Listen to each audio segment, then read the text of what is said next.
All welcome back to another new video of learn with Bhavna. I hope आपको last 2 videos अच्छी लगी, समझ में आया। एंड वो दो जो वीडियोस है वो काफ़ी हद तक एक अर्बन सोशियोलॉजी और कैसे सिटीज़ हैं उनका कॉन्सेप्ट क्लियर कर देती हैं।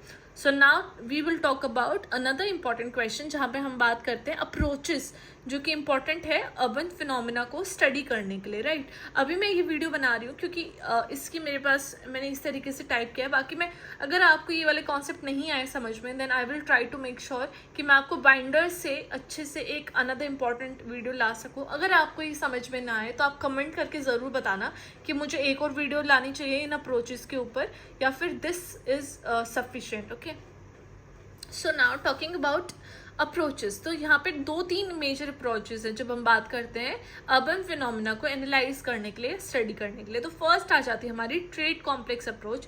इस अप्रोच में हम एम्पेरिकल एट्रीब्यूट्स की बात करते हैं जो कि जनरली क्वांटिटेटिव ट्रेड्स होते हैं। For example occupation, size, density, homogeneity और एनवायरनमेंट की बात। ओके, अब जो आइडियल टाइप है वो इसको हम क्या करते हैं, आइडियल टाइप्स भी बोल सकते हैं, राइट।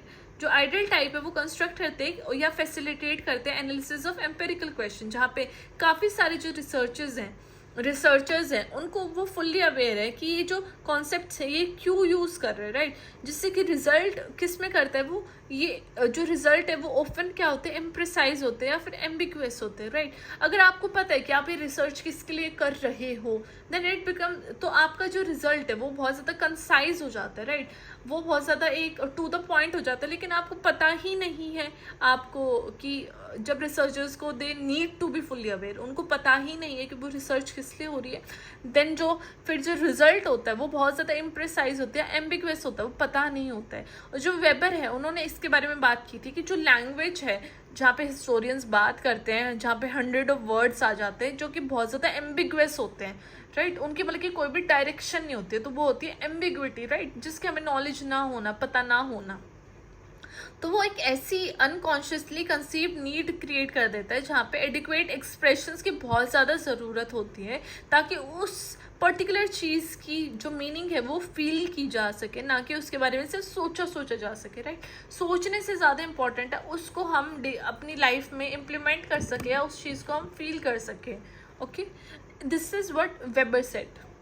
ना जब हम बात करते हैं कि जो आइडियल टाइप्स है वो एक मेथोडोलॉजिकल डिवाइस हैं जो कि हमें हेल्प करता है एनालाइज करने में जो कि एम्पेरिकल क्वेश्चंस है उनको, ताकि उनकी ऑब्स्क्योरिटी और एम्बिग्विटी, ऑब्स्क्योरिटी क्या होता है उसके बारे में श्योरिटी ना होना, या फिर एम्बिग्विटी जिसके बारे में नॉलेज ना होना, उन सब कॉन्सेप्ट को ऐसे तरीके से स्टडी करना ताकि उनके अंदर एम्बिग्विटी ना आ सके या फिर ऑब्स्क्योरिटी ना आ सके, और उनकी जो इंक्रीसेस है, राइट, जो एक्यूरेसी है वो इंक्रीज हो सके उनकी एनालिसिस की।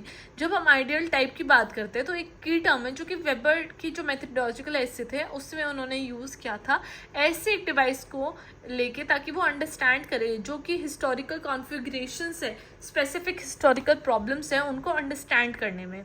सेकेंड आ जाती है हमारी आइडियल टाइप की, जहाँ पे इस आइडियल टाइप में 2 टाइप के अप्रोचेज आ जाती है। एक तो हमारी नॉन पोलर। तो जो कॉन्सेप्ट है आइडियल टाइप का वो डिफरेंट कम्युनिटीज़ में अप्लाई किया गया हुआ है, और ये जो स्टडी है सोशल फिनोमिना की इस तरीके से देखी जाती है जहाँ पे जितने भी कंसेप्चुअल डिवाइस हैं वो कंस्ट्रक्ट किए हैं ताकि वो हाइपोथेटिकल जो कैरेक्टरिस्टिक्स हैं प्योर या आइडियल टाइप की उसको अंडरस्टैंड कर सकें।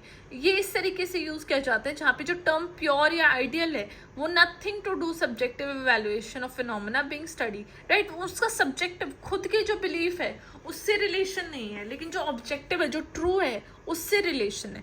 जब हम बात करते हैं technique of ideal type analysis की in form of comparative method, जहाँ पे जो एक्चुअल एम्पेरिकल इंस्टेंसेस हैं उनको कंपेयर किया जाता है विद द आइडियल टाइप ताकि वो देख सके कि कितनी ये अप्रोक्सीमेट है आइडियल टाइप के साथ। जो ऐसी टाइप ऑफ अप्रोच है उनको non polar ideal type approach बोला जाता है, राइट। अब पोलर जो है या पोलर या अर्बन रूरल कंटिन्यूम अप्रोच है उसमें क्या है, जो रूरल अर्बन कंटिन्यूम है पोलर टाइप एनालिसिस की, वहाँ पे एम्पेरिकल केसेस को कंपेयर किया जाता है 2 लॉजिकल एक्सट्रीम्स में, राइट। पोलर एंड्स क्या होते हैं, जैसे नॉर्थ पोल साउथ पोल, तो वो दोनों बिल्कुल एक्सट्रीम है, ऑपोजिट है, तो उन दो ऑपोजिट केसेस को लिया जाता है और उनके बीच में क्या रिलेशन है या क्या उनका बीच में कंपैरिजन निकालना होता है, तो वो होता है पोलर अप्रोच में। इसमें जनरली क्या देखा जाता है कि जो कंटिन्यूम है between two polar types along with empirical cases order themselves. Okay, अब जो कंटिन्यूम है वो एक uninterrupted series of gradual changes हैं जहाँ पे आते हैं, जो कि मैग्नीट्यूड में गिवन कैरेक्टरिस्टिक्स में, राइट, जहाँ पे इंक्रीज या डिक्रीज होता है through series of gradual decrease. For example, जब हम रूरल और अर्बन कम्युनिटीज की बात करते हैं जो कि वाटर टाइट कंपार्टमेंट्स में नहीं रखी जाती, because there is a continuity between the two, क्योंकि एक जो कम्युनिटी मूव कर रही है from the folks to the urban end of the continuum, तो एक शिफ्ट आता है उनके अंदर जहाँ पे कल्चरल इंटीमेसी और ऑर्गेनाइजेशन टू डिसऑर्गेनाइजेशन होता है, राइट। जो रूरल एरियाज में एक कोई भी कम्युनिटी है तो वहाँ पे इंटीमेसी होती है, क्लोजनेस होती है, ऑर्गेनाइज्ड फॉर्म में वो वर्क करते हैं, लेकिन जब वो अर्बन एरिया में आते हैं तो वहाँ पे डिसऑर्गेनाइजेशन हो जाता है उस कम्युनिटी का। I hope you understand this point. अब जब हम बात करते हैं कलेक्टिव या कम्युनिटी ओरिएंटेशन की, जो कि होता है एक रूरल एरिया में, उससे वो इंडिविजुअलाइजेशन में आ जाते हैं and is sacred to the secular. अब रूरल एरिया में क्या होता है, बहुत सारी चीज़ें सेक्रेड होती है, इंपॉर्टेंट होती है, राइट, रिलीजियसली, लेकिन अब वो सेक्रेड से सेकुलर में आ जाता है अर्बन एरियाज में, क्योंकि इतना क्लोजली या इतने स्ट्रिक्टली रिलीजन को फॉलो नहीं किया जाता, रिलीजियस पॉइंट्स को इतना ज़्यादा स्ट्रिक्टली होल्ड करके नहीं रखा जाता है। तो ये पॉइंट हमने यहाँ पे देखा, तो ये हमारे हो जाते हैं जो पोलर अप्रोच में आती है ये सारी चीज़ें। रेडफील्ड ने ये देखा कि जो सिग्निफिकेंट चेंजेस हैं लोगों के to the urban and to the continuum, ये बेस्ड हैं जो भी स्टडी कंडक्ट की थी यूकैटन में during early 1930s in the city of Merida, the town of Dzitas, the Maya peasant village of Chan Kom and the tribal hamlet of Tusik. तो Redfield ने ये देखा कि जो मेनली जो फोक पोल थे इस कंटिन्यूम के, तो जो ऐसे कैरेक्टरिस्टिक है जहाँ पे फोक सोसाइटी ने रिसीव किया डिस्क्रिप्टिव अटेंशन की, तो ये डिराइव किए हुए हैं from the discovering the common traits of in societies में, जो कि हमारे जैसे या फिर जो रूरल अर्बन सोसाइटी जैसे नहीं है।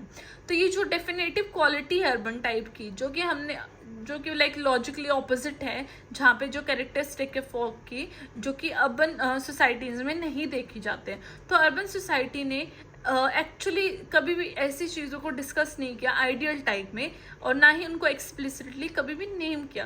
तो रेडफील्ड ने ये देखा कि ऐसी जो मॉडर्न अर्बनाइज सोसाइटी है जिसमें सेम वेरिएंट है फ्रेज के, तो वहाँ पे जो इम्प्लिसिट यूज़ है ऐसे पोल का, राइट, जो पोलर अप्रोच है उसका आना बहुत इंपॉर्टेंट हो जाता है। हाउएवर जो ये आइडिया था ये स्टैंड करता है अर्बनाइज सोसाइटी का in general, and that modern western society represent करती है अपने स्पेसिफिक केस को, जो कि क्लोजली अप्रोक्सीमेटिंग है पोलर कैटेगरी में। जो टर्म है अर्बन सोसाइटी वो अपीयर हो जाता है ताकि वो एक कंटेंट आइडल टाइप का अपने तरीके से और एडिक्वेटली उस चीज़ को हाईलाइट कर सकें। तो रेडफील्ड का ये मानना था। एट द एंड कंक्लूजन में we will just talk about the polar and the non polar approach. Okay, तो I hope this was easy to understand. अगर आपको कोई भी कन्फ्यूजन, कोई भी दिक्कत है, just comment down below, then I will try to make things more easy through binder और मोर एग्जाम्पल और एलेबरेट करके I will surely make another video अगर आपको ये वीडियो समझ में नहीं आई या कोई भी कन्फ्यूजन हुई। So this was it for today's video. I hope आपको ये approaches to study of urban phenomena ये समझ में आया। I will meet you in the next video. Till then study hard, study well, all the best, take care, bye bye.